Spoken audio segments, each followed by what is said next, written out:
Hanggat may natitirang atay, tuloy ang tagay. Hanggat kaya mong uminom, uminom ka. Kahit na hindi na kaya ng katawan mo, uminom ka pa rin. Tuloy ang tagay, kaibigan. Drink moderately ay moderately pala. Kampay, kaibigan, kampay. Huwag kang titigil. Hanggat hindi ka nakakaihi sa short mo, uminom ka.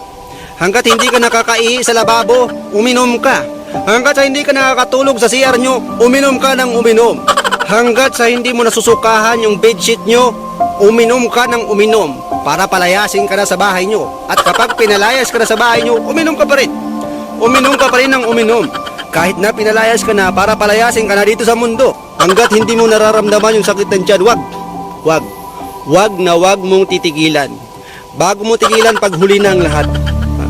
Pag hinahirapan ka na mag-ihi, yan. Pag nakakatiter ka na lang, yan. Bago mo tigilan, yan. Yan eh. Dahil sa huli naman ang pagsisisi, kaya hanggat may natitira, tuloy ang tagay. Kapag mga manginginom kayo, dapat nakapokus lang kayo sa alak. At siyempre, mag-focus rin kayo sa ambag. Hindi yung palasing-lasing kayo, wala naman kayong mga ambag. Kakapal ang mga pagmumukha ninyo, nalasing lang kayo ng walang ambag. At yun na nga, kung pwede kayong uminom ng maaga, why not? Diba? Bakit nyo pa pabuti ng gabi kung pwede namang maaga para maaga rin kayo mamahinga?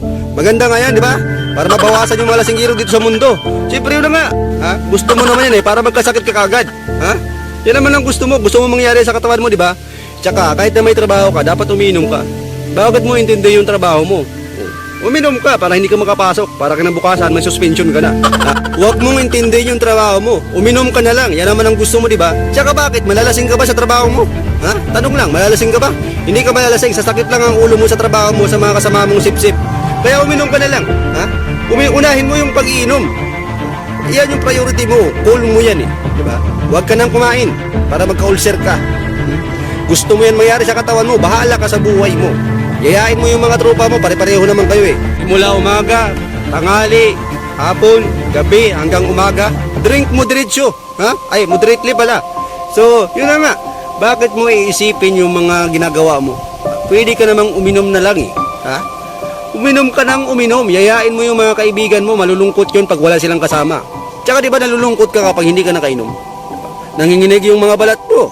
Yung kalamnan mo nanginginig pag hindi ka nakainom. So bale, ang ibig sabihin niyan, yung dugo mo, puro alak na lang. Ha? Kaya uminom ka. Uminom ka. Kapag nararamdaman mo yung mga bagay na ganun, na nanginginig ka na, ibig sabihin nun, malapit ka na. Ha? Malapit ka na sa hangganan. Kaya kaibigan, tuloy lang ang laban. Alak is life. Isipin mo yung alak, sobrang dami niyan. Pwede kang lumangoy. Ha?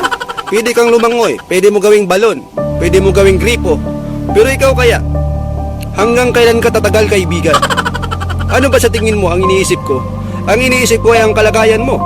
Kung yung kalagayan... If you enjoyed this content, let us know. Like this video, share it with others who might be interested, and follow us for more. Your support helps us keep creating valuable content for you.